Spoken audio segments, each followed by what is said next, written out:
Well, then the rand has been flat in early trade, struggling to make gains against a broadly stronger dollar ahead of local manufacturing data, which is due out later in the day. The US dollar remains supported as the Federal Reserve readies to move interest rates sharply higher.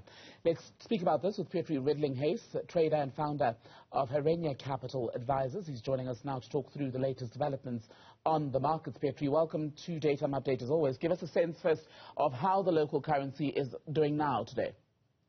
Good afternoon. Well, good morning. It's afternoon. Good afternoon. Don't worry, it's the space muffin effect. Yeah, the space cake story really got me, really kind of rocked me, right?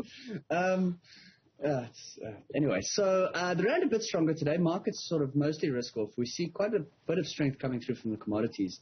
I think this is a theme that we've been chatting about for some time, and one that's obviously very dominant in the market still, which is the uncertainty that the Ukraine-Russia situation creates, which is kind of exacerbated also by a tightening monetary policy stance by central banks around the world. So what's happening, in fact, is we're seeing sort of constraints in the commodity sort of market, particularly around energy and food production, and we're starting to see quite a strong push in sort of diversified materials or basic materials. So, the likes of steel and coal and all the sort of raw, dirty commodities are really, really doing very well.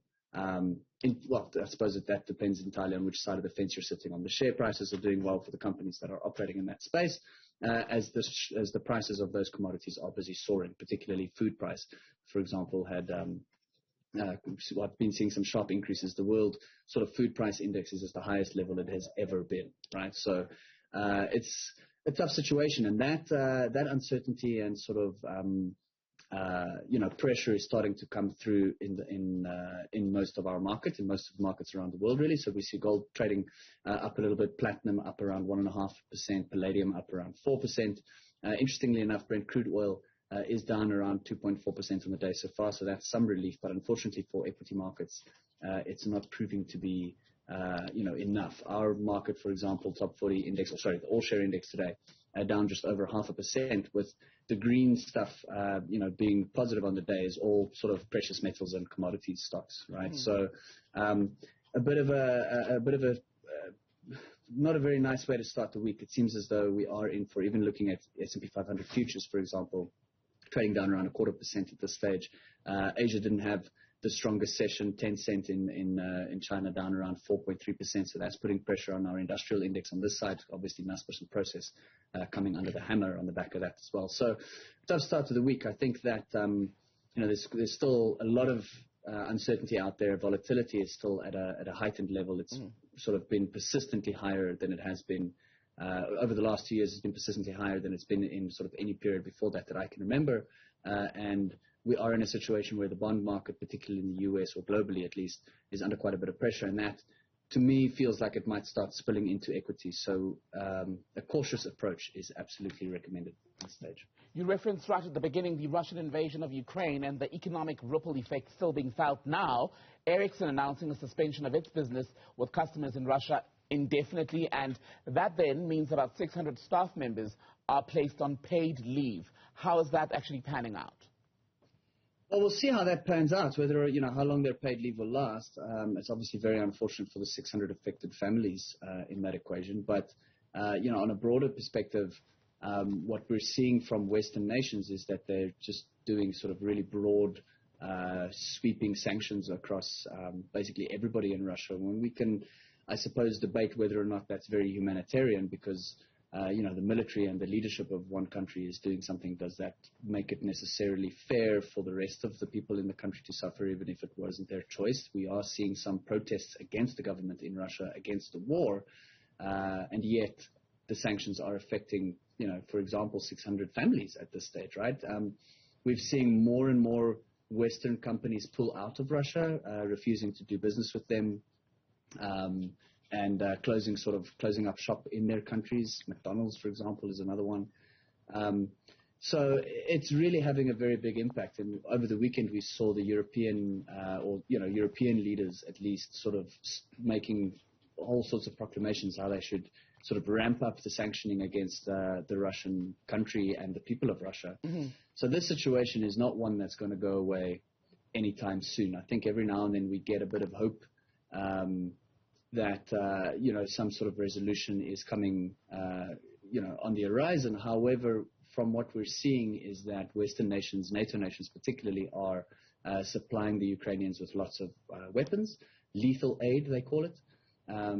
And I am, of the belief that if war doesn't help solve war, right? So there is some dialogue, but as long as there's a steady stream of weapons coming into the country, there's no hope that the conflict is going to end, right?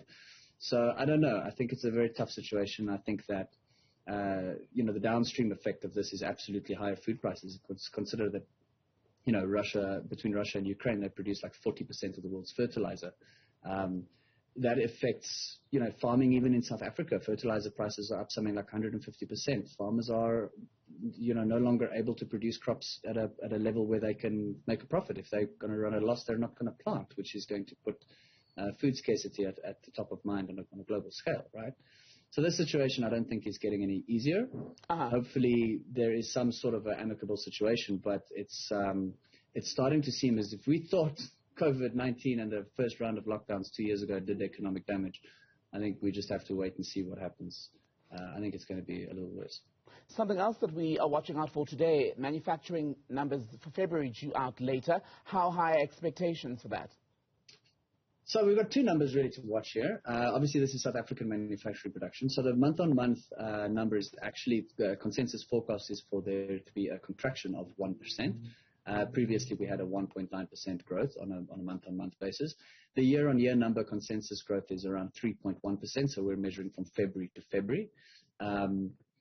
The previous number there was 2.9%. Consensus currently is around 3.1%, 3.2%. So on an annual basis, it makes sense that there was a recovery post the COVID lockdowns. And, we've seen this over the last year or so. We've seen this COVID recovery in the economy coming through quite nicely. Now, obviously, there are some fresh challenges on the horizon, which is why the month-on-month number from January to February is expected to shrink, but over the 12-month period, it's expected to grow. So it's going to be an interesting one. I think if we fall short of what the consensus numbers are, and manufacturing production is obviously not quite what we anticipated, it might be we might see a bad reaction from particularly the rand, for example. Later on this week, though, on Thursday, we've got gold mining production and general mining production. I think that is going to be a relatively big one because obviously we make a lot of tax money from the gold miners and from the resource sector. Not just the gold miners, everybody else that's operating mines in South Africa are massive employers, also massive taxpayers. So if their production is up, which I suspect it will be quite strongly, given the fact that we have very, very high commodity prices, mines are incentivized to up production. So hopefully we see some solid mining production growth coming through later this week. Although from the manufacturing production perspective, I'm not really expecting too much. I mean, we've had a mostly stable power grid over the last few months, so there's no real major headwinds other than, sort of supply and demand changes in the market brought on by the recent conflicts. Something else I wanted to ask you about was about Serious Real Estate, who now published their trading update for the year end to March this year. An impressive one? Yeah, kind of in line with expectations. I mean, we saw quite a strong growth. I mean, they sort of grew its portfolio by something like 73%. And obviously, they've got quite a bit of exposure to Europe, Germany. They've made a purchase for sort of a shared workspace. I think it's called Blue Space Group in the UK. They bought for something like £245 million in November last year. So, the market had expected them to sort of increase their rent roll or the revenues that they earn by around 6.5%, and that's sort of what they achieved. So nothing really to blow the lights out. I think that we are seeing again that recovery from the COVID era lockdowns. The share price not really moving too much today. I think it's up around 1%, so nothing too fantastic. But generally it shows a business that's relatively robust, right? I mean, they've gone through the COVID crisis, come out the other side, and are in a position that they're slightly stronger. The problem that we don't, the reason we're not seeing a massive share price reaction is because the results were very much in line with what the market had anticipated.